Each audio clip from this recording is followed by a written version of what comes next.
Բարև ձեզ, Ամեկ Պլյուսի եթերում հարցազրույցն է եւ այսօր մեր տաղավարում է Լուսավոր Հայաստան կուսակցության նախագահ Էդմոն Մարուքյանը։ Բարև ձեզ, պարոն Մարուքյան, շնորհակալություն մեր տաղավար գալու համար։ Բարև ձեզ։ Ընտրություններին 2 ամսից մի փոքր ավելին է մնացել, 2.5 ամիս էլ դեռ չկա, պարոն Մարուքյան, որոշ ուժեր սկսել են իրենց քարոզարշավը, թեև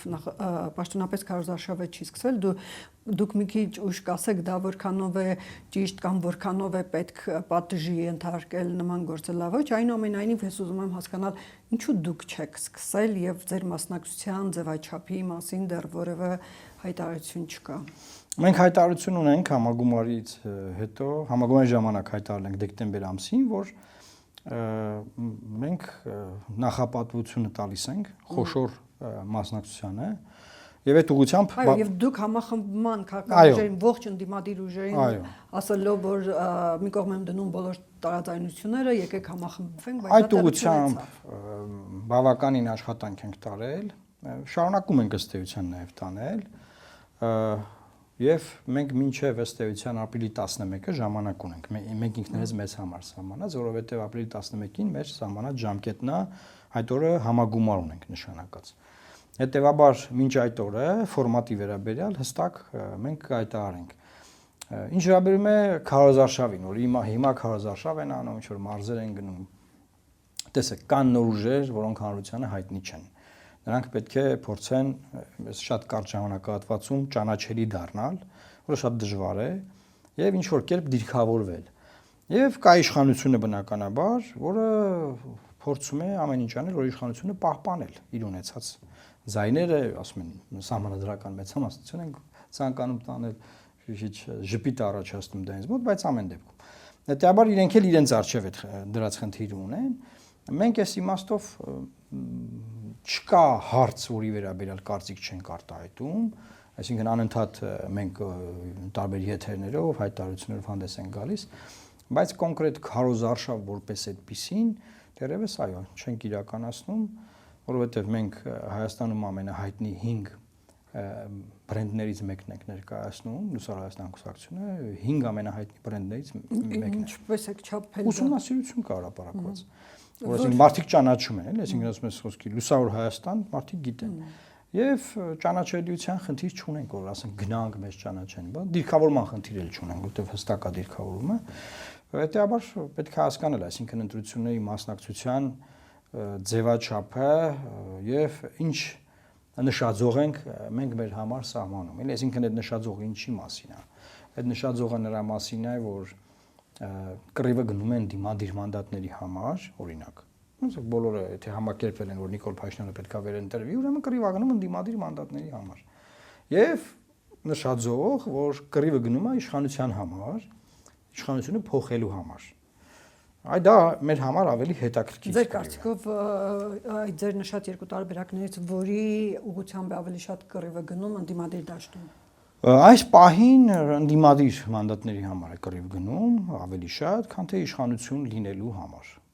Երևի բացառություն կանեմ մեկ ուժի համար, բայց մնացած ուժերը ըստ էության։ Դե ամենախոշոր ուժը, պարզա որ նրանց իշխանություն լինելու հավանականությունը ավելի մեծ է։ Ամենախոշոր ուժը ասել։ Ուժը Հայաստանի մասին է խոսքը, էլի, այսինքն ինչով է խոշոր, այն դեպքում հարցումներով, ամենաառաջի տեղը, այսինքն հարցումներով ընդդիմադիր դաշտում ամենախոշոր միավորն է այս բան։ Եվ բայց շատ շատերը զուտ ուղակի մասնակցում են կամ մասնակցելու համար, կամ ինչ որ այդ ընդդիմադիր մանդատների մեջ ինչ որ մանդատ ունենալու համար բան, դա նշանակում է համակերպվել ստատուս քվոյի հետ, այսինքն համակերպվել եղած իրողությունների հետ։ Դրա համար ես հիմա չեմ ցանկանում ինչ որ տարբեր ուժերի անդրադառնալ բան, յուրաքանչյուր թող ինքն իր համար որոշի ինչի է մասնակցում։ Երբ որ քարոզարշավը կսկսվի, բնականաբար կարիք կլինի անդրադառնալ այդ ուժերին, այդ ուժերին է կանդրադառնալ։ Շատ լավ, դուք քիչ առաջ նշեցիք, որ համախմբման մասին, համախմբման անդրադառնալը, որ մինչև հիմա էլ դեռ այդ ուղղությամբ քննարկումները, հա, աշխատանքները դուք տանում եք։ Բայց ընտրություններին, եթե դա տարվա սկզբից կամ անցած տարվանից դա չստացվեց, այս 1-2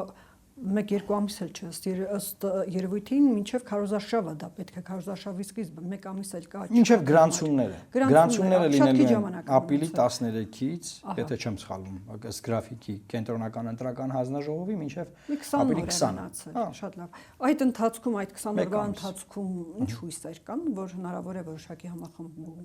Գիտեք, թե չկան հույսեր։ Չէ, միշտ կա հույս, ոչ չկա։ Միշտ կա հույս, բնականաբար, բայց դա այնպես չի, որ դա ինչ-որ ինքնանպատակ է, էլի։ Դա ավելի բան է, ավելի կարևոր նպատակ ունի, ոչ թե ինչ-որ ինքնանպատակ լինեն ինչ-որ անիմաստ ձև միավորումներ, այլ չէ, շատ կարևոր նպատակ պետք է դրա վրա դրված լինի։ Նպատակն այն է, որ այսօրվա եղած Հայաստանի Հանրապետությունը կարողանանք պահպանել մեր ազգային ինքնասիրությունը կարողանանք պահպանել, մեր շահերը կարողանանք պաշտպանել, այսինքն ինչ որ ինքնանպատակ բան չեմ ասում, երբ որ ասում եմ շատ կարևոր է որ լինի խոշոր մասնակցություն, բևեռով եւ այլն եւ այլն։ Որտեվ պլան A-ն լավ պլանը դա է։ Պլան B-ն կա, այսինքն ուղղակի զուտ մենք որպես Լուսավոր Հայաստան կուսակցություն մասնակցել դա միշտ կա, դա բարդ չի։ Դա ավելի շատ հեշտ է, քան դաշինքային իսկ հավանականությունը, որ առանձին կմասնակցեք կամ ինչ-որ մի ուժի հետ դաշինքային տրամաբանությամբ կամ զուտ այդ ուժի ցուցակով, ինչպես հիմա Գագիկ Ծառուկյանի դեպքում է, չէ՞, նա մի քանի ուժեր միավորվեցին, ըստ էության դաշինք են, բայց Բարգավաճ Հայաստան կուսակցության անվան ներքո են ցուցակում են, իրենք ցուցակով են մասնակցելու։ Ավելի շատ հավանականությունը ո՞րն է ձեր դեպքում։ Միայնակ թե ինչ-որ 50-50։ Ես հիմա չեմ կարող ինչ-որ հստակ բաներ ասել, որովհետև չունենք վերջնական բաներ 50-50 ուզեմ ասեմ երկու պլանն էլ մեր առջև դրված է երկու իմաստով էլ մենք հստակ խնդիր կարող ենք լուծել խնդիր դնենք մեր առաջ լուծենք բայց եկեք չշտապենք այնպես չի որ հիմա գնացել է բաները մնացել են էլի իսկ որ ուժերի հետ դուք գնաք նախընտրական դաշինք մենք ի սկզբանե էլ ասել ենք որ ամենալավ երկու նախագահներին ամենախոշոր մենք ասել ենք որ ամենաշատ մեծ հնարավորությունը որ ուժը ունի պետքա նրա շուրջ համախմբումը տեղի ունենա նոր Հայաստան ուժեղ Հայաստան այո այսինքն որ ուժը որ հնարավորություն իշխանությունը փոխելու այդտեղ է իմաստը որտեվ ելի եմ ասում եթե փոքր ուժերը փոքր ինչ որ միավորումներ ձևավորեն այդ փոքր միավորումները ելի են էֆեկտը չեն ունենալու այդ պարագայում ավելի լավ առանձին մասնակցել ասենց ասեմ որտեվ յուրաքանչյուր դաշինք ինքը քաղաքական միավորի սուվերենությունը նվազեցնում է այսինքն դու քո որոշումները կայացնելուց որպես քաղաքական միավոր հաշվի ես նստում քո դաշինքում եղած քո հետ դաշինքում եղած մյուս ուժի հետ քո գաղափարները, քո ծրագրերը ադապտացնում ես կամ նրանք են ադապտացնում, տարբերություն չկա։ Մյուսի ծրագրերին։ Դեպար դու սուվերենություն ես կորցնում այդ իմաստով, էլի, դեպար ավելի լավ է դու ավելի խոշոր process-ի մեջ այդ սուվերենությունը զիջես, քան փոքր ֆորմատներում այդ սուվերենությունը զիջես։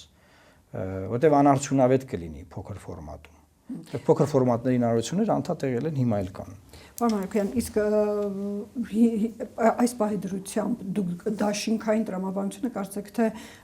չի ստացվում ամեն դեպքում եւ ձեր գործունեությանը եւ ուժեղ Հայաստան կուսակցության գործունեությանը դիտարկելով կարծեք թե դաշինք չի ինչ որ մի կուսակցություն նրանց դուք ավելի շատ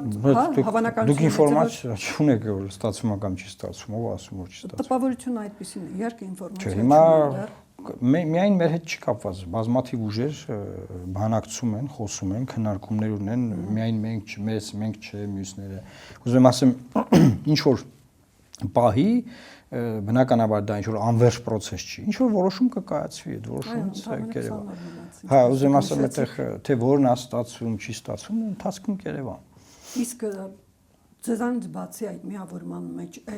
ինչ ուժեր են ձեզ համար ընդունելի որ լինեն։ Գիտեք, ըստ էության բան չկա այստեղ ինչ որ գաղտնի ինչ որ բաներ չկա, շատ պարզ է, շատ ակնհայտ է։ Այն ուժերը, որոնք որ Հայաստանի վերջին տարիների փոփոխությունների համար պայքարել են, որ այդ պայքարը կյանքի կոչվի, այդ ռեֆորմները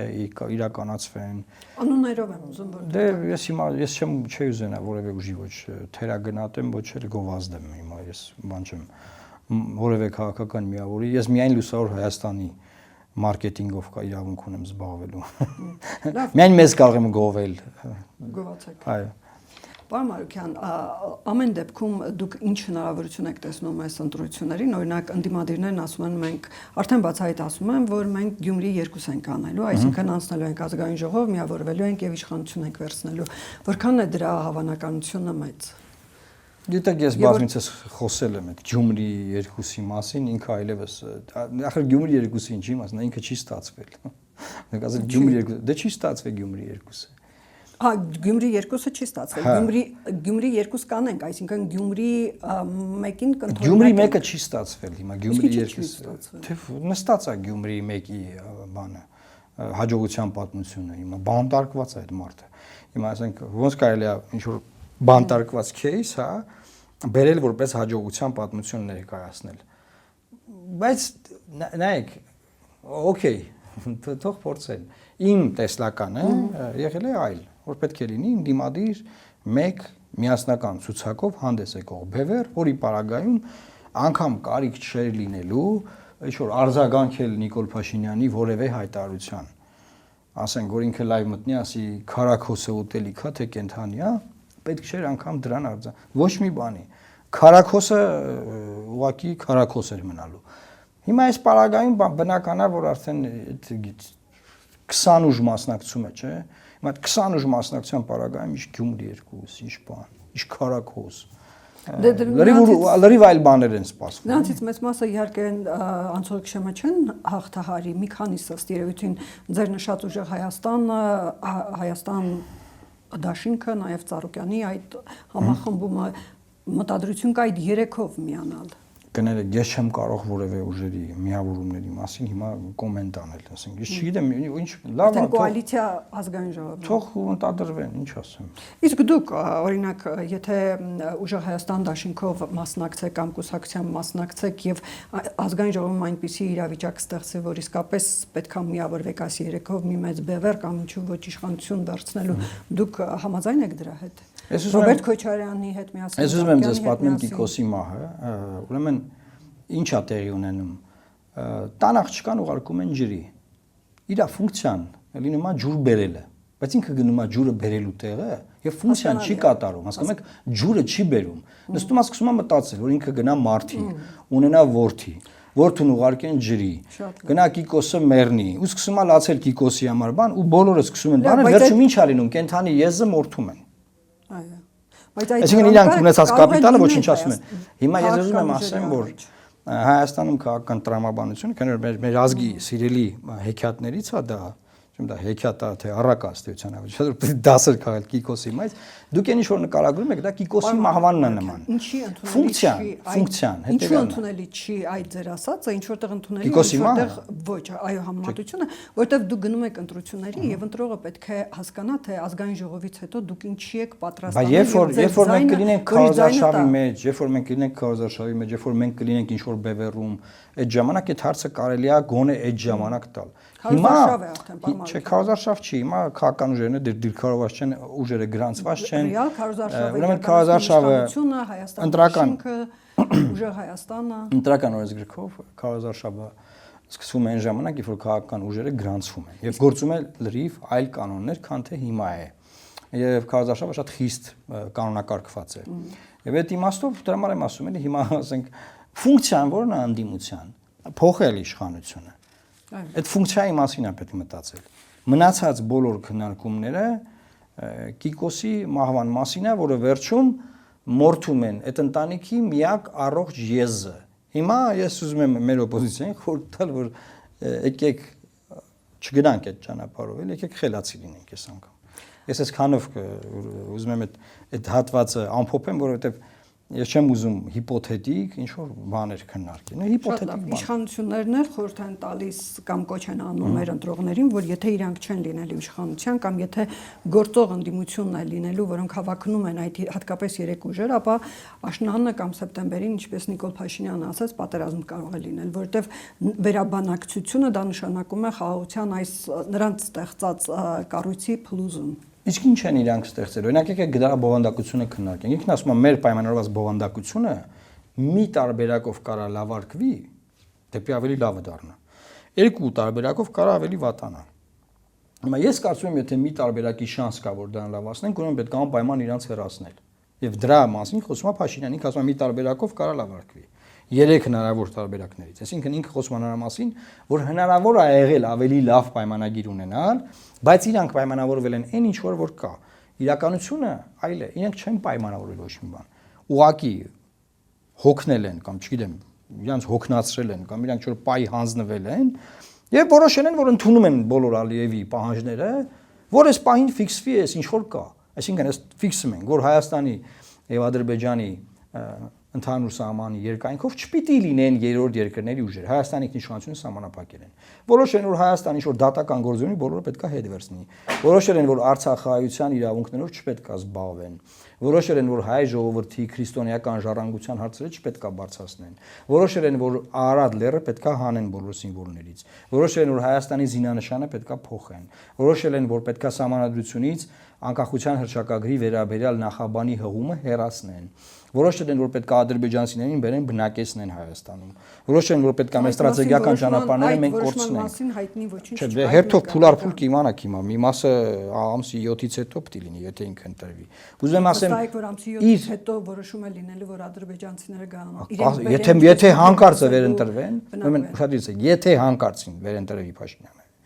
ես կասկած չունեմ։ Այսինքն չեմ կասկածում դրա վրա, ոնց ասեմ։ Կարամ բան անեմ, խաղադրույք անեմ, ինչ են ուզում անեմ։ Ուրեմն այդ իմաստով, երբ որ ինքն ասում է, մեր բովանդակությունը կվտանգվի, մենք բովանդակություն ենք պայմանավորվել։ Այսինքն բովանդակությունը, որ բերանները լիքն ասում են բովանդակություն, դա մի բան է, որ Հայաստան 2 տարի ասելա չէ, եղբայր։ Մենք համաձայն չենք սրա։ Այդ 2 տարի անց ի՞նչ է փոխվել, որ մեկը ասեն, չէ, լավ, սաղին համաձայն ենք։ Ինչ է փոխվել։ Այդ այն բովանդակությունն է, որը մենք անդադար ասել ենք դեմ ենք։ Մենք նկատի ունենք ես մեջն եմ եղել, որ ասել ենք դեմ ենք, բայց պետության դիրքորոշում եմ ուզում ասել։ Հիմա էսա իրավիճակը, մարդիկ է պետք է որոշեն։ Հիմա օրեր առաջ մեկը իմ ընկերներից Երեգնաձորից քննարկում էինք ինչ-որ բաներ, ասում եմ դե կարող է, բայց ոնց որ թե կարող է վերընտրվեն էլի բան sense իշխանությունը ոնց որ կարող է հաղթի այս ընտրությունները բան։ Ես ասեմ օքեյ, որ հաղթի, պետք է մտածենք ոնց ենք գալու ձեր տուն։ Ինչ ճամփով ենք գալու ձեր տուն, էլի պետք է դա մտածենք, այդտեղ իմանանք ոնց գանք ձեր տուն։ Չգիտեմ ոնց ենք գալու ձեր տուն։ Որովհետև այդ ճամփեն, որը գասենք չի լինելու։ Որ մարդիկ էլ հիմա ինձ ասեն, չէ, բայց մի րոպե, սոտիկի չի լինելու, հա։ Ոչ ճանապարհ։ Եղբայր կասկածում եք, որ չի լինելու։ Ոչ ճանապարհը։ Այն ճամփով, որ մի դուք գնում եք, այդ ճամփին չի լինելու։ Այն ճանապարհը, որտեղ գնում են Եղեգնաձոր, որտեղ։ Որ գնում եք Սյունիքի մարզ, այդ ճանապարհը չի լինելու։ Պարշի որ չի լինելու։ Ինչ որ մեկի համար գաղտնիք որ չի լինելու։ Բոլորը գիտեն, որ չի լինելու։ Պրոստե, ասենք, ես ուզում եմ հասկանամ, մեզ բանի, որ ժողովրդական բանկ ասում եմ, մեզ շլանգի տեղ դնելու իմաստը որն է, մեկ կարա բացատրի։ Այն տրամաբանությամբ, որ տրամաբանությամբ հիմա Տավուշի մարզում 12.9 կիլոմետր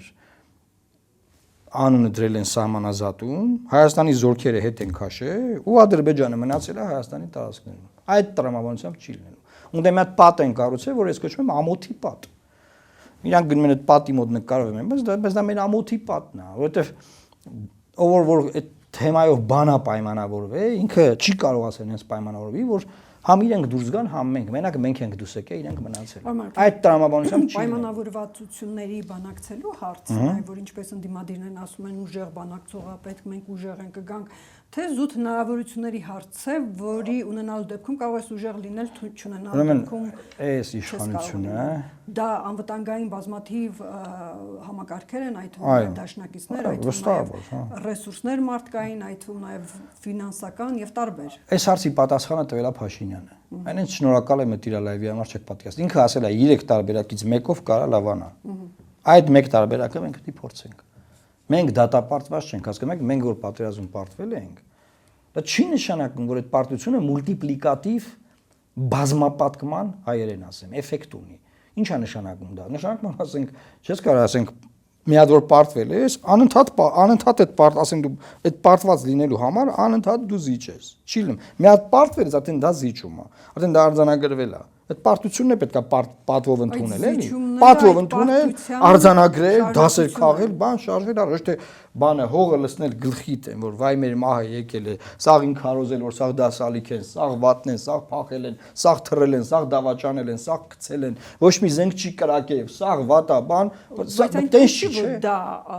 հերույ է իրականությունից։ Չէ, բայց եթե մեկը փախել է, նայեք, ինչ որ մեկը փախել է, հաստատ։ Ինչ որ մեկը միտեղից փախել է, կասկած չունեմ։ Կա 10 հոգի է փախել։ Բայց դա բան անել, պրոյեկտել հազարավոր մարդկանց վրա, դա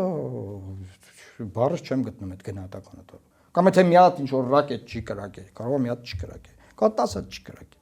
Բայց ֆիքսել, որ մեր 1000 հատ ռակետն չի կրակել, սխալ է։ Այսինքն այդ տրամաբանությունը, հասկանում եք, կա դու մի հատ լավ բան ունես, փորձում ես լավը բազմապատկես։ Կամ մի հատ վատ բան ունես, վատը դες բազմապատկում դեմոտիվացնում ես բոլորին։ Հիմա Նիկոլ Փաշինյանը ինչ ա արել այս ընթացքում, որ անընդհատ կռվել ենք դրա համար։ Ասում ենք ախպեր ջան, մի դեմոտիվացրու ես ազգին։ Դու ես ազգին անդադար դեմոտիվացնում ես, փնովում ես, անդադար։ Հասկանում ես, Ալիևը անդադար իր ազգին մոտիվացնում է, անդոր մոտ չի մոտիվացնում է, ասենք Իրանի դեմ կամ չգիտեմ ում դեմ ասեմ, Ռուսաստանի դեմ գնան Ռուսաստանը գրավեն։ Մոտիվացնում է մեր դեմ։ Անդադար մեզանից է ուժեղ, ոչ թե Իրանից եւ Ռուսաստանից։ Շատ լավ հասկացանք։ Իսկ ի՞նչն է պատճառը, որ մենք անդադար դեմոտիվացնում ենք մեզ ինքներս, մեր ժողովրդին, որ մենք ոչ մի բան չենք կարող անենք։ Մենք աղքատ գլուխներով դավաճան մարդիկ ենք, ասած սաղս փախած, թռած, չծառայած, բան մարդ, ոչ մի բան չենք կարող անենք։ Անզենք, բան չէ, չեմ չափազանցնի դիտա։ Նրանք ասում են մենք խաղաղություն ենք բերել, այլևս Իսկ մի հատ ձեզ բան ասեմ, ձեր հարցից բացվեց, չէ՞ սա, որ ասում են պատերազմ է։ Պատերազմ կլինի, եթե մենք չընտրվենք։ Ընդ որում մի հատ ասելա սեպտեմբերին կլինի։ Մի հատ երեք ասած սենց, ասեց անողոք, չէ, անողոք թե միոպե բան, դաժան եւ մի հատ բառ օգտագործեց, ոնց որ բան էլի անգլերեն devastating անգլերենից թարգման է, բայց այդ հայերեն բառը չի գալի միտքս էլի, որ բանը երևում է որ նորեկ եկել։ Այդ ձևի պատերազմա լինելու։ Այ ախպեր ջան, լավ իրոպե, այն օրն ասիր պատերազմ անել։ Հիմա ասում ես անողոք, քանդուկ հարաբանող, կործանար ար ոնց որ ասեց։ Հա, պատերազմա լինելու, հիմա ասում եմ, լավ, բա Հնդկաստանի զենքերը միլիարդավոր որ արել են, այդքան գովազդում եք, հեսա պարադ եք անելու։ Բունկերներ եք կառուցում մարդկանց տանը մեկ ցույց եք տալիս։ 25-օրյա հավաքներ եք անում միլիարդավոր դրամներ ա ծախսվում դրա վրա։ Ասում եք բանակը ռեֆորմի են ենթարկել միլիարդավոր դրամներ եք ավելացրել բյուջեում բանակի։ Բանը Եվրոմիությունը մեր թիգունքին է, Տրամպը մեր թիգունքին է, ՆԱՏՕ-ն մեր թիգունքին է։ Հասկացանք, բալանսը երբեք հավասար չի։ Երբ է հավասար այդ բալանսը։ Բայց դա նշանակություն ունի։ Գիտեմ որ ունի, բայց ուզում եմ ասեմ, եթե այդ սաղ դուք արել եք, արի այդ անողոք, այդ դաժան, այդ կործանարար պատերազմը խիպտի լինի։ Գոնե ասի պատերազմ կլինի, չասի, ասենք ասում պետականությունն է, պետք է ասեք, պետականությունը կկորցնենք ասում։ Այսինքն Հայաստանի պետականությունը այսօր իշխանությունը կապել է Նիկոլ Փաշինյանի հետ։ Դա մարդ է Նիկոլ Փաշինյանը։ Ասենք թող առողջ լինի իրան ոչ մի անձնական վատ բան որևէ մեկը։ Իշխանության տեսակետից դա այսինքն ինչ անշանակում մի մարդու, այսինքն այս ազգը, այս հազարամյա ազգը կապված է մի հատ 50 տարեկան մարդու հետ, հա։ Այս 50 տարեկան մարդը որ չեղավ, մենք կործանվելու ենք։ Էլ ոչ մի շանս չունենք, այսինքն այս պետականությունը, որ 700 տարի մեր պապերը երազել են, որ պետություն ունենան, այս 700 տարվա երազանքը եկել է ամփոփվել, ներծծվել է մի մարդու մեջ։ Իր անունը Նիկոլ Փաշինյանը, եթե ինքը ընդ որում ոչ թե վերընտրվի, ուշադիր լսեք։ Սահմանադրական մեծամասնություն չունենա, այս երկիրը չի լինելու։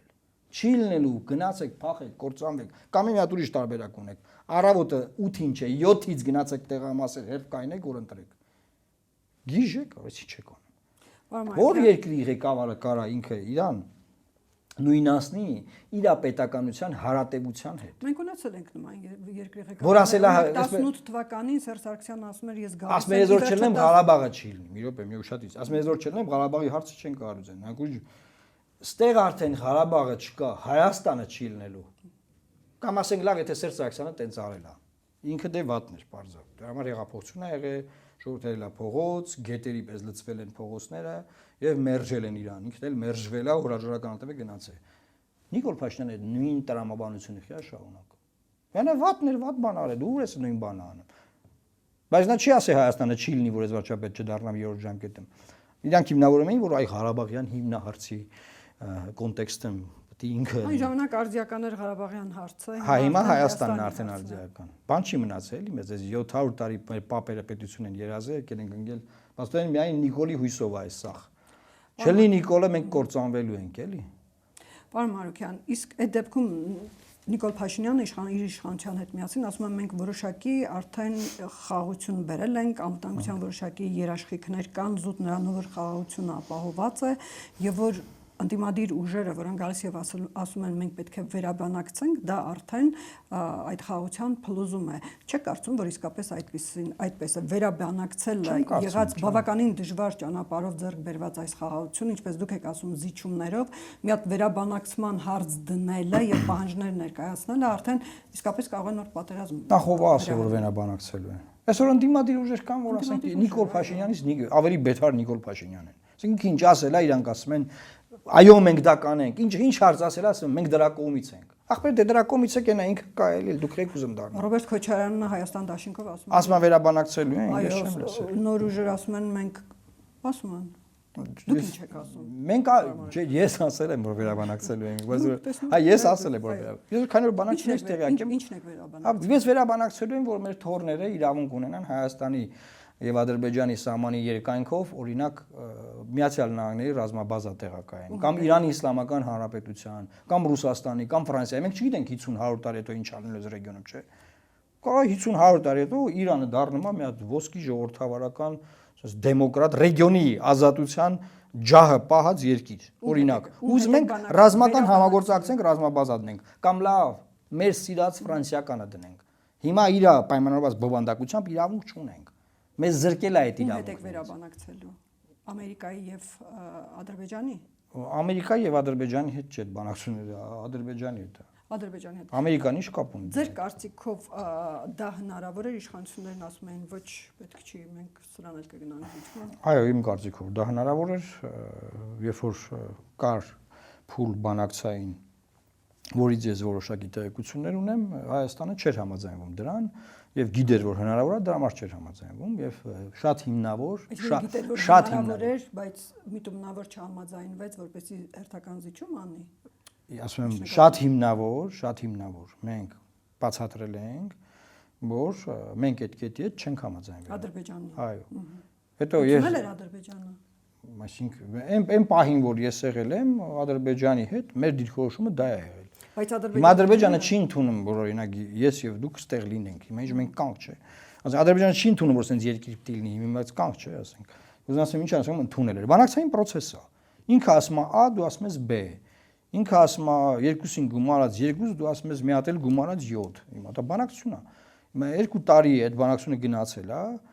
իմ հրաժարականից հետո որոշ ժամանակ անց մենք արդեն ես մամուլից բնականաբար տեղեկացել եմ որ իրանք համաձայնվել են այդ պայմաններին Ինչի ոնց խի եւ իրանք ոչ մեկին չեմ բացատրել թե ինչի են համաձայնվել։ Մի հատ այնս դեմքով են ման գալիս այն բանի այդ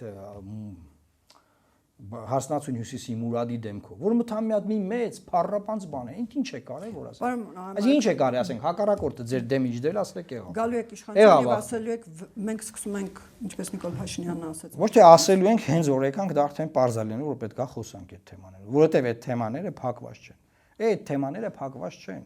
Եթե ձեզ թվում է խաղաղության այս գործընթացը լինելու է ոչնչանալու է այսինքն չկա խաղաղության գործընթաց չկա խաղաղության կա չէ արդեն երկար ժամանակ չի նայեք դուք ասում եք խաղաղություն չեք ճկում դա պատրանք է կոնտակտներ ունենք արդեն ապրանքա գալիս խոսում են արդեն շուտով նա ինչ անենք այն ժամանակ էլա գալու ինչ խնդիր կա շապրանքի խնդրեմ կա մենք բենզինի խնդիր ունենք գնացել իրանցից բանը ընկել ենք ոտներները բենզինի չէ դիվերսիֆիկացրել ենք չի ենք որը ճիշտ է անվտանգային տեսանկյունից ինչի՞ց է ճիշտ Հայաստանը երբ չի բենզին ունեցել որ մի դիվերսիֆիկացրել Ինչն է ճիշտ հիմնական բենզինը Ռուսաստանից էր գալիս, որպեսզի Ռուսաստանը չէ, ով ուզում է լինի, եթե հիմնական նախ Բուլղարիայից էր գալիս, ես շատ դեմ, եւ որտեղից ասես գալիս էր, չէ՞։ Հիմնականը մի երկրից եթե գալիս է, դուք գիտեք, ես չէ։ Ախր մի երկրից չէ այդ բենզինը, դա սուտ ինֆորմացիա է։ Դա պրոպագանդա է, մի երկրից չի եկել։ Եկել է Եվրոպայից։ Հասկացություն գոյություն ունի։ Ինչ է։ Հիմա էլ է գերակշռող գալը։ Հիմա որ Ադրբեջանով գալիս է ռուսական բենզին ախր։ Բայց հիմա հեռանկար կա, որ այլ երկրներից էլ կգա եւ եթե Ռուսաստանն չտա մեզ մենք հասկացանք ինչ է փոխում այդ բենզինը ինչ է փոխել հայ ժողովրդի կյանքը։ Արի չնվաստանանք, մենք չնվաստանանք, չեմ ուզում իրենց բենզինը։ Նե չէ Հայաստանը բենզին չուներ, ցորեն չուներ, կարտոֆիլ չուներ։ Հիմա հետ գալով էլի մի րոպե։ Ասում ենք խաղաղության գործընթաց, թողեցի ես ձևակերպել, որը անվտանգային բաղադրիչ է։ Անվտանգային բաղադրիչ է դիվերսիֆիկացումը, բայց դա չի նշանակում, որ դու քո սուվերենությունը պետք է զիջես, թե ինչա, թե երկրորդ, երրորդ տեղից բենզին ես բերում, ես ուրիշ բան եմ ասում։ Երբ որ ասում ենք խաղաղություն, ցանկացած խաղաղության գործընթաց, ինքը խաղաղության գործընթաց է, եթե կա համակարգ անվտանգությունը ապահովող, այսինքն անվտանգությունը ապահովող երաշխիքների ինստիտուցիոնալ համակարգ, որ եթե հանկարծ այն կողմը, որը որ քեզ սպառնում է պատերազմով, ուզենա սպառնալ, հա, այսինքն պատերազմի սպառնալիք, հա, կամ հենց պատերազմ, չէ՞։ Այդ երկու պարագայում էլ քո ինստիտուցիոնալ համակարգերը գործեն եւ կանխարգել են։ Ոչ թե պատերազմ եղնի քեզ ռակետ տան դու կրակես, դա արդեն վերջ։ Պատերազմը սկսվել է, այդ ռակետը կկրակես, չես կրակի դու գիտես։ Ոչ կանխարգելվի պատերազմը։ Այսօր Հայաստան-Ադրբեջան բանակցային գործընթացում գոյություն չունի որևէ ինստիտուցիոնալ հենք, որով Հայաստանի Հանրապետության անվտանգությունը երաշխավորված է։ Հետևաբար, քանի որ դա գոյություն չունի, խաղաղության գործընթացի մասին խոսակցությունները միայն նրա մասին են, որ այս մարդկանց թողեք մի անգամ էլ ընտրվեն, որ հենց ընտրվեն, այդ ցախ գործընթացի վերաբերյալ այդ փուչիկը պայթելու է, հետո գալու են ու ասել են դե հիմի գալիս ենք ձեր տներում բնակվելու։ Այդ վատ ժամանակ չեք ասել։ Որը պետք է լինի այդ ինստիտուցիոնալ հենքը ըստ ձեզ, դուք ինչ եք բերելու, եթե ընտրվեք։ Եթե ես լինեմ բանակցողը, մենք տարբերակներ ենք ունեցել, օրինակ իմ առաջարկությամբ, քանի որ հիմա բաց է, արդեն այդ ամեն ինչ հրապարակված է, իմ առաջարկությամբ մենք առաջարկել ենք ՄԱԿ-ի անվտանգության խորհրդի երաշխավորների ինստիտուտ, որ Հայաստան-Ադրբեջան ստորագրվելիք խաղաղության պայմանագրի փաստաթուղթը ՄԱԿ-ի անվտանգության խորհրդի բանաձևով հաստատվի։ Սա մեկ։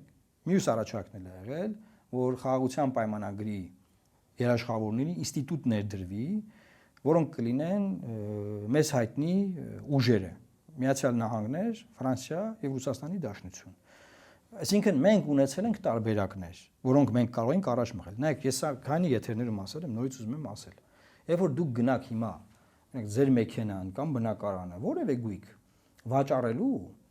դուք գնորդի հետ տետատետ այդ գործարքը չեք անում։ Ինչու՞։ Օրենսդիրը, այսինքն մենք ժամանակին կամ մեզանից առաջ ինչ որ մեկը, ովքեր որ պատգամ օրենսդիր են եղել։ Մենք օրենքներ են գրում, սահմանում են կանոններ եւ ասում են քաղաքացուն, որպեսզի չխափի այն մյուս քաղաքացին կամ ընդհակառակը։ Այս երկուսի արանքում պետք է լինի ինստիտուտ, որը նոտարն է,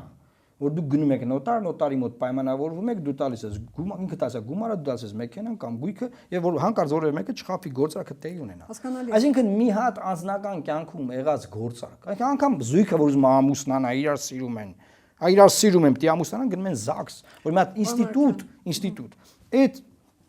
բանը արձանագրի մեկը որ դուք ասացիք կար հիմա ես ձեզ ուզում եմ ասել Մինսկի խումբը դա չաշխատեց չէ երկու տասնամյակից ավելի կար ստեղծված էր բանակցություն ուրեմն Մինսկի խումբը որ չի աշխատել բերել ինչու նորից բերել Ռուսաստան Ամերիկա Ֆրանսիա երբ որ նրանք հիմա ճշնամական հարաբերությունների մեջ են ավարտեցիք նայ ես Մինսկի խմբյան չեմ տվել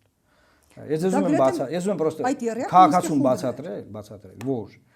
չի կարող հաղթողի եւ պարտվողի միջեւ առանց միջնորդ ինստիտուցիոնալ երաշխիքների հաստատվել խաղաղություն աշխարհում չի եղել այդպես բան ու չի լինելու նաեւ դա չի լինելու հայերի եւ ադրբեջանցիների միջեւ ձեզ խափում են չկա աշխարհի պատմության մեջ հակադարձում են եւ ասում են դուք այդպիսով 3 երկրներ թվարկեցիք այդ թվում նաեւ Ռուսաստանը այլ ընդդիմադիր ուժերի հետ նորից փորձում եք Ռուսաստանին խաղի մեջ բերել այս նախ Ռուսաստանը այդ 3 ուժերի հետ ինքը մի մարմին է, մի ինստիտուտ է եւ ես նաեւ մեր առաջարկության մեջ մենք երկու առաջարկ ենք արել մենք նկատում Հայաստանի Հանրապետությունը Էդմոն Մարուկյանը չէ բայց ես եմ առաջարկել Մեկ եղել է ՄԱԿ-ի անվտանգության խորհրդի բանաձևը, որտեղ ՄԱԿ-ի անվտանգության խորհրդի մշտական անդամ պետություններ են, այնտեղ Չինաստան կա, Ամերիկա կա, Միացյալ Նահանգներ կա, Մեծ Բրիտանիա կա, Ռուսաստանի Դաշնություն կա, այսինքն պերմանենտ անդամներ են, որոնք ատոմային գերտերություններ են։ Որ այս երկու երկրի միջև որ խնդիր առաջանա, մենք գնանք ՄԱԿ-ի անվտանգության խորհուրդ, ասենք տղեկ ջան, բան եք պայմանավորվել, դուք հաստատել եք, եւ հիմա այս պայմանավորության մեջ խնդիր կա։ Վաղը մյուս օրը այդ խնդիրները կարգավորող մարմին չկա։ Վեճերի, եթե կողմերի միջև վեճեր լինեն, որը լինելու է, չի կարա չլինի։ Կողմերի միջև վեճեր լինեն, որ մարմինն է կարգավորում։ Խաղաղության պայմանագիրը դեռ ստորագրված չի, գուցե եւ դուք որ ասում եք ես եմ առաջարկել։ Այսինքն, Փաշինյան Ալիև ՄԱԿ-ի ձեր ասած այդ առաջարկությամբ լինելու է ներգրաված ՄԱԿ-ի անվտանգության խորհրդի։ Փաշինյան Ալիև պայմանավորվածությունները եւ նախաստորագրված Միրզոյան Բայրամով փաստաթուղթը կա, հրապարակային է, այն բացահայտ է։ Այնտեղ նաև նշված է, որ այն անփոփոխելի է, այսինքն այս իշխանությունների օրոք այն չի փոխվելու։ Դա Փաշինյանը գիտի էլի ինչ ասում, ասում է մի հատ շանս կա, եթե մենք չլենք կլինի, բայց երկու հատ ված շանս կա։ Հիմա ուզում եմ ասեմ, այդ փաստաթուղթը այս ձևով, եթե մեկին թվում է, որ դրա բովանդակությունը մի հատ ժողովրդի ոնց ասեմ, այն լեզու ասում, մի հատ գժական, մի հատ թույն ոնց են ասում են, որ ասենց որ շատ ավելի մի հատ բան են պայմանավորվել, որը ասենց դողդողալով, գուրգուրելով, պետք է գնանք բան անենք, սաղ ազգովի, գնանք տներից մարդկանց հանենք, տանենք զորով տեղամասեր, որ իրանց ընտրեն, որ հանկարծ դա չփոխվի, այդ ձեր ցավը տանեմ, դա այդ չի։ Դա իշխանություններն էլ ասում են, որ դա այդ չի, թույն չի, բայց դա այնա ինչ որ հնարավոր է եղել։ Շատ հետաքրքիր, շատ դիպուկ բան ասացիք։ Ես սիրեցի ձեր ձևակերպումը, բայց նման Ես սիրեցի ձեր ձևակերպումը։ Այո, իրանց պարագայում միգուցե դա էր հնարավոր։ Հետեաբար քաղաքականությունը հնարավորինի արվեստն է։ Իրանք կարողացել են անել դա, այսինքն դա ինչ է, այսինքն համաձայնվել են ինչ որ ասում Ալիևն, այս ինչ որ բան են, ընդ մի հատ տար փոխել են, մի հատ բար ստեից հանել են բերել այս կողմ։ Չէ, ինչ ասել է, համաձայնվել են տարածի, բառացի։ Հիմա օքեյ, մենք կրակնենք ընկե իրանց ձեռը։ Հասկացանք, լավ Ժորժ ջան, եկեք փոխենք այս մարդկանց, ուրիշ հնարավորություններ կբացվեն։ Եվ ով է ձեզ ասել, այսինքն իրանք են դեպարզ ասում, բայց ով է ասում, էլի, որ ասենք այդ ուրիշ հնարավորությունները ավելի վատն են։ Հասկանում եք, ով է ասել, որ իրանք եթե Էդմոն Մարուկյանը եկուց գնա Բայրամովի հետ խոսալու, ավելի լավ արդյունք չի լինելու, ով է ասել։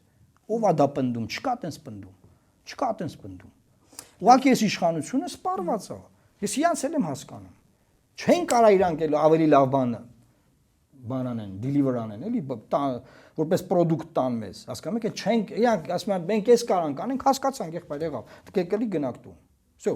ապրեք, լավ է, 4-5 միլիարդ դրամ էլ հիմա են բաժանում, մինչև հունիսի իրար մեջ 4-6 միլիարդ դրամ։ Էդ է կերեք ու գնացեք։ Կամ ուտելով գնացեք։ Բայց ասել որ բանա եթե իրանք չեղան, մենք կործանվելու ենք, այնով են էկոնոմիկայի մինիստրն էր ասում։ Ասում է Ես երկորն ինչ որ բաներ դեր ասում եմ, հիշում եմ 18 թվի հեղափոխական օրերը, ինչ օրեր։ Այդ վաղտ ինքը հանրապետականից է եղել։ Իհետ օրերը, ինչ ինքն արել հեղափոխությունը։ Ով է իրան տես հեղափոխության մեջ, ինչա խոսում չեմ ջոգում։ Բայց լավ անցնենք։ Հիմա ինչ եմ ուզում ասեմ, ասում եմ, մենք որ չլնենք, չի լինի խաղաղություն, չի լինի թրիփ, չի լինի արհեստական բանականություն, չի, ոչ մի բան չի լինի։ Այո, որտեվ ընդդիմադիրները ընդհանուր մինչև թրիփին ասում են պետք է Ռուսաստանը, տարածաշրջանային երկրները ներգրաված լինեն, ինչը այս պարագայում Իսկ դուք նկատել եք որ թրիփից Նիկոլան կել չեն խոսում։ Այ ես ուզում եի թրիփին գալ։ Իսկ կա թրիփը փոզմիշ է եղել, հնարավոր է։ Դուք հիմա ասեք, փոզմիշ է եղել, թե չէ նկատի ունեք հավանաբար Իրան, Իրան-Իսրայել, դուք ձեր տպավորությունը որպես քաղաքական գործիչ, Իրան-Իսրայել, Իրան-Ամերիկայից պատերազմի արդյունքում այդ ենթատեքստում հավանաբար նկատի ունեք։ Ես ձեզ կպատասխանեմ մեր վարչապետ Նիկոլ Փաշինյանի խոսքերով, որ դուք չկարողանաք հակադարձել։ Նա ասաց թրիփը ամերիկյան առաջնահերթություններն եմ չի հիմա։ Հասկացաք ինչա տեղի ունեցել։ Դե հիմա դուք բացեք, եթե կիսում եք այդ կարծիքը։ Պետք է իրան խնդրենք ինքը բացի։ Դուք ձեր տպավորությունները Իմ տպավորությամբ այդ հարցը նախագահ Թրամփի ոչ թե սեղանի վրա չի, այլ որ իրա դուրը բացում ես գնում ես, ես եղել եմ էլի Սպիտակ տանը, որ դուրը բացում ես գնում ես այս քարտուղարին, հետո մի հատ սենյակն, հետո իջնում ես, դուրս ես գալիս, գնում ես այն ներքև, անցնում ես, դուրս ես գալիս, բան այդ սենյակներից ոչ մի տեղ չկա այդ։ Եթե ոչ մի տեղ չի։ Նախագահ Վենսը Հայաստան կգար նման մեծ նշանակություն տալով։ Բայց Վենսը երբ էր եկել։ Վենսի գալու աշխարհը, Ամինե ջան, Վենսի գալու աշխարհը էլ չկա։ Սա մի աշխարհ է, որ Իրանի Իսլամական Հանրապետությունը 72 ժամվա մեջ 10 երկրի հարված է հասցրել։ Այն աշխարհը, որ Վենսը եկել էր այստեղ, չկա էր։ Աշխարհը շատ արագ է փոխվում։ Եվ այդ աշխարհը չկա։ Այն աշխարհը, որ մենք ենք հիմա ձեր հետ զրուցում եմ, կարող վաղը սա փոխվի։ Մենք այսօր խոսում ենք այսօրվա Շատ հնարավոր է, պարոն Մարուկյան, Հիմա այն բայց այսօրվա աշխարհը, որ մեր J.D. Vance-ը, հիմա J.D. Vance-ը գնում է բան, Օրբանին աջակցելու։ Գնալու է Հունգարիա, Բուդապեշտ, որ Օրբանին աջակցի։ Այսինքն եկավ Փաշինյանին աջակցելու, իմել գնում է Օրբանին աջակցելու։ Օրբանին աջակցելու նաև գնացել է Բենյամին Նեթանյահուի տղան։ Մի տեսնենք Օրբանը գաղթի ընտրությունները թե չի։ Օրբանը դնենք մեր կողմ, մենք մեր։ Բայց Օրբանը կարևոր։ Ես ուզում եմ հասկանալ, ինչու։ Դե կարևոր դերակատար է ԵՄ-ում։ Հայաստանի համար էլ է կարևոր Օրբանը, որտեվ Օրբանը Ադրբեջանի խնդրանքով վետո էր դնում Հայաստանի օգնության դեմ ԵՄ-ից։ Օրբանը Բայց ես ուզում եմ ամեն դեպքում հնարավորությունները գրանցեք, ներկայացրեք կամ վտանգներ այս Իրանյան պատերազմի արդյունքում Թրիպի նշանակության դեպքում։ Եթե Փաշինյանը մնա, ոչ մի լավ բան չի լինելու։ Ոչ մի լավ բան Իրան-ամերիկյան պատերազմում Իրան-ամերիկյան չէ։ Նայեք, այդ պատերազմը, ցանկացած պատերազմ ճգնաժամ է, ճիշտ է։ Ցանկացած ճգնաժամ հնարավորությունների դուր է բացում։ Հնարավորություններ են բացվելու Հայաստանի համար, այդ հնարավորություններից այս իշխանությունը չի կարող օգտվել։ Չունի պոտենցիալ։ Ինչու՞, որտեվ ամեն ինչ սկսում է հասկանալուց։ Նախ պետք է հասկանաս, անալիզ անես ու գործողություններ անես, չէ՞։ Մեր իշխանության մեջ խնդրեմը սկսում է առաջի փուլում։ Չի հասկանում, որ չի հասկանում սխալ անալիզ անում, սխալ անալիզի արդյունքում սխալ գործողություններ անում ու կանգնում է մի հատ խնդրեմ։ Իշխանություններին դնենք մի կողմ։ Զուտ առաջ եթե իրան կընտրվեն տարածաշրջանային դուք ավելի լայն կոնտեքստում խնդրում եմ։ Ավելի լայն կոնտեքստում հնարավորություններ են բացվելու։ վերընտրվելու դեպքում։ Հնարավորություններ են բացվելու որ դեպքում։ Բոլոր։ Որ Իրանը ցավոտ պարտություն չունենա, չասենք հավանաբար հաղթել, միգուցե դա իրականություն։ Շատ դժվար է ստեղծել ով է հաղթում ոնց։ Շատ լավ։ Եվ այն դեպքում, որ Ամերիկա-իսրայելական այդ ընկերությունը կա։ Եկեք ես ձեզ որպես դիվանագետ պատասխանեմ։ Երկու դեպքերում էլ հնարավորություններ են բացվելու։ Ես չեմ ջատագովում այդ դեպքերից։ Եթե Ամերիկան մեզ պետք է կայուն Իրան, ամբողջական Իրանի Իսլամական Հանրապետություն, չփլուզված, ամբողջական։ Բայց ես ուզում եմ ասել, որ բոլոր կոնֆիգուրացիաներով մենք Իրանի Իսլամական Հանրապետության հարևան պետություն ենք եւ միակ երկիրն ենք, որին չի հարվածել Իրանի Իսլամական Հանրապետությունը այս պատերազմի ընթացքում։ Բացվելու են Թուրքիային հարվածել է, դուք դա հարված եք համարում, ինքը ժխտում է։ Գոնե ամեն դեպքում հիմա ինչ որ բան եղել է, հիմա պրովոկացիա է արվել, իմ կարծիքով պրովոկացիա արվել։ Բայց եղել է ինչ որ բան։ Ոչ Իրանի։ Հիմա մեր պարագայում կներեք, էլի շատ կարևոր է, մեր պարագայում անգամ պրովոկացիա չի եղել, էլի փառք Աստծուն։ Հիմա մենք այդպես մի հատ իրավիճակ ունենք, որը լավն է իրավիճակը։ Հիմա ասում եմ հասկանալ իրավիճակը, անալիզ անել ու գործողություններ։ Էսա։ Լավ, ինչ հնարավորություններ մասին եք խոսում։ Ենթադրենք հիմա ես եթե օրինակ վերլուծություններ կան, ասում են, եթե շատ կոպիտ կերպով Իսրայելն ու Ամերիկան հաղթեցին եւ պարտության մատնեցին Իրանին, այդ դեպքում կարծիքա թե ինչինա պետք Թրիպը, երբ որ Իրանի միջոցով արդեն Իրանը կլինի նրանց վերահսկողության ներքո եւ Իրանի միջոցով կկարողանան ուզենան գնալ։ Բայց Իրանի միջոցով հիմա էլ են կարողանում ուզում են գնալ։ Ադրբեջանը Իրանի միջոցով ճանապարհ ունի, հենց հիմա է գործում։ Ադրբեջանի մասին չէ։ Բա ում մասին է։ Ամերիկայի եւ Իսրայելի։ Դե Ամերիկան ու Իսրայելն են ուզեցել Հայաստանով անցնել առանց հայերին հանդիպելու։ Այդ հետաքրքիր բան է։ Բայց Ամերիկան եւ Եվրոպան հատկապես հայտարարում են, որ սա լինելու է տրանսկասպիան այդ ավազանի։ Շատ լավ, էլի թող լիներ, բայց հայերին չհանդիպել այդ ճանապարհի վրա դա ում բան։ Իսկ այլ հարց եմ տալիս։ Ես էլ այդ հարցին եմ պատասխանում։ Ես դեմ չեմ, որ դուք եթե ուզում եք իշխանություններին քննադատել։ Չէ, չեմ, ես իշխանություններին դեռ բան չասեցի, ասեմ Ադրբեջանը ինչի է ուզել։ Ինչ էր պահանջում մինչև այսօր, որ ինքը այդ ճանապարհով անցնելուց չպետք է հայերին տեսնի։ Դա էթնիկ զտում է մեր կոմունիկացիայի վրա։ Այսինքն նշանակում է մենք մեր կոմունիկացիայի վրա, մենք մեր կապուհու վրա չպետք է լինենք։ Միջազգային հայոց ցեղասպանությունն էլ է տենց եղել։ Այսինքն որոշել են, որ մենք ինչ որ տարածքում չպետք է ապրենք։ Ու մեզ սկսել են հանել այդից։ Ով դուս է եկել, դուս գալով են տենց անապատներով տարեն դե կոտորե, ում տեղում են կոտորե, ում գիշերն են տարես սպան է։ Դա էլի որոշվել է, որ դուք ստե չպետք լինեք։ Շատ լավ։ Դա տենց հերու չի, էլի 100 տարի։ Հասկանալ իրանական պատերազմի ավարտից հետո ի վերջո ավարտվելու է։ Կարող է երկար տևել, կարող է երկար չտևել, կարող է ստեղծվել իրավիճակ եւ որը կարող է լինել այդ իրավիճակը, որի հետ Հայաստանի իշխանությունները կապ չունեն, դուք կլինեք, Նիկոլ Փաշինյանը կլինի թերորիստը։ Քանի որ ես հավակնում եմ ապագա իշխանության մեջ լինել, ես կաշկանդված եմ, ես ձեր համար վերլուծաբան չեմ, որ վերլուծություններ անեմ, ես կաշկանդված եմ, ասել թե ինչ, ես ձեզ ասում եմ ուղղակի։ Ես ուզում եմ իմանալ, որովհետեւ որ ես լինեմ իշխանության մեջ, Ես այդ ժամանակ պետքա գործողություններ անեմ։ Ու իմ նախկինում արված հայտարարությունները կարող են ինձ կաշկանդել։ Եվ հետեւաբար ես ուզում եմ ասել, որ բոլոր իրավիճակներում սա ճգնաժամ է, սա շատ ծանր վտանգավոր իրավիճակ է, բայց եթե չեմ սխալվում, Էյնշտեյնն է ասել, որ ամեն ճգնաժամում կան բազմաթիվ հնարավորություններ, նոր հնարավորություններ են բացվում։ Այս ճգնաժամի մեջ հնարավորություններ են լինելու Հայաստանի համար։ Մենք կունենանք գործունակ իշխանություն, մարդիկ, պատասխանատուներ, ովքեր կհասկանան ինչա կատարվում եւ այդ հնարավորություններից կօգտվեն, թե չենք ունենա։ Հայ ժողովուրդը պետքա հունիսի 7-ին դա որոշի։ Այսքան ես կասեմ։ Դուք ասացիք, որ Նիկոլ Փաշինյանը իշխանությունը ի վիճակի չի։ Չէ, դե։ Իսկ եթե հանկարծ հաղթի Ռոբերտ Քոչարյանի վիճակի է, թե ոչ։ Ես չեմ տեսնում նման սցենար։ Սամվել Կարապետյանը եթե դառնա վարչապետ։ Դե հիմա ասում սպասենք տեսնենք ի ձև է դաշտը ձևավորվում։ Հիմա կարող դուք 20 ուժերին բոլորին թվարկեք։ Հիմա բոլորին թվարկեք, որ այդ ասեք Հայկ Մարությանը որ դառնա, չգիտեմ, հերթով ասեք։ Չէ, ես բոլոր նրանց եմ ասում, ովքեր որ իսկապես շանս ունեն ազգային ժողով։ Եկեք ես իմ տեղը խոսեմ, ես իմ տեղն ասեցի։ Հիմա շանս ունենք մտնելու, թե չունենք, թող ժողովուրդը որոշի։ Ուզում եմ մարդիկ, ովքեր կարան ինչ-որ բան կապիտալիզացնեն, թե չի ուզում։ Ես որտեղ լինեմ, ես գիտեմ, հասկանում եմ դրանից, կփորձեմ իմ գիտելիքներն ու ներուժը ներդնել։ Իսկ ձեր համար երկու տեղերում էլ լավ հարաբերություններ ունեմ, թե Վաշինգտոնում, թե հակառակ Բևեռում։ Շատ լավ, պարոն Մարուկյան։ Տեսեք, նաև կարծիք կա ու այդ կարծիքը անհիմն չէ, որ այդ բոլոր ուժերով եթե մտնեն խորհրդարան եւ իսկապես Գյումրի, դուք թեև անհաջող չհաջողված ձախողված համարեցի Գյումրի 2-ը, Գյումրի 1-ը, բայց այն ամենայնիվ եթե հաջողվի, նրանք վարչապետ են ընտրելու Ռոբերտ Քոչարյանին։ Դա կարծիք չի, դա ռոպագանդա է իշխանության կողմից։ Այդպես չի լինելու։ Դե հիմա դա իրանք դա քարոզում են, Ծառուկյանը չի ասում, որ փորձեն մեր ձևովի կամ ուժեղ Հայաստանին